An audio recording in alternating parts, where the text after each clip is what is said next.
It's a typical day at Keene High School in North Central Texas. Most students here don't even notice the extra security, like their own police department or the dozens of surveillance cameras around campus. If a kid were to walk around armed, I feel like all the cameras would be able to see that. And we have plenty of cameras, I can assure you. We always have so much protection around us with surveillance and with just people walking around that are in authority. And we've been blessed by that. There's definitely never a moment where you feel like something could happen. Junior Gracie Stevens has faith her school is safe. That's because she trusts her dad, Ricky Stevens. He has been the superintendent of the Keene Independent School District for 5 years. In that time, his opinion on arming teachers has drastically changed. I'd always thought that meant that every teacher on campus was carrying a gun like the Wild Wild West. And that's absolutely not what the Guardian program is. The Guardian program is a very select few, highly trained teachers and administrators who are willing to potentially lay down their life to protect their kids. I want you to read this text. The Keene Schools is one of 176 districts in Texas that allow staff to carry guns. This district chose the Guardian plan, requiring guardians to always conceal and carry. Superintendent Stevens says his guardians understand the risk of that commitment. All our guardians have decided was if saving the lives of our kids ends up in us being shot by a good guy, then we're willing to be shot by a good guy. He's hoping it never results to that. Instead, signs at every entrance warn that staff are armed and may use guns to protect their students. Most active shooters are done within 2 to 3 minutes. So what we're trying to do is bridge that gap. We're trying to just put somebody in the way until trained law enforcement can arrive. Here in Keene, Texas, about 20 miles south of Fort Worth, select teachers and staff members who are trained can conceal and carry in the classroom, but their identities are not known to the public.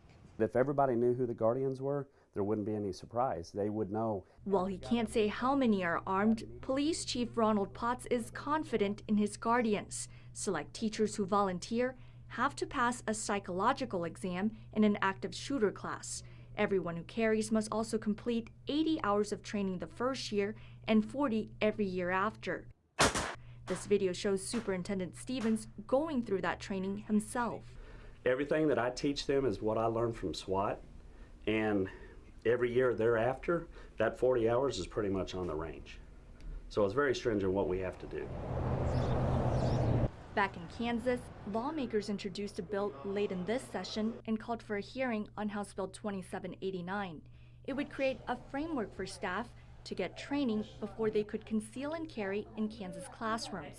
We want to make sure that our schools aren't soft targets. We want to make sure that folks have the ability to defend the students. It's a bill opposed by large school districts like Wichita Public Schools and both the Kansas Association of School Boards and the Kansas National Education Association. This is not our job. Just throwing more guns at the situation does not help our kids, does not keep them safe. Kansas law already allows local school boards to decide whether or not to authorize employees to carry concealed handguns, but no district or school board has done so since the law was passed in 2013. I think really the insurance portion that is not allowing people to carry at these schools is really just an excuse now. We're not seeing any of these insurance issues with any other state. Since 2016, the Texas Association of School Boards Insurance has been covering the Keene Guardian plan at no additional cost. Recently, Superintendent Stevens says he's fielding more calls from districts interested in their program. We all have the same desire in mind, and that is a safe school. The Guardian program is a way to combat the evil that's in our schools. It's not the way. Our community and our staff and our kids, it is a way. It's a good way for us. Reporting in Keene, Texas, Lily Wu, Cake News.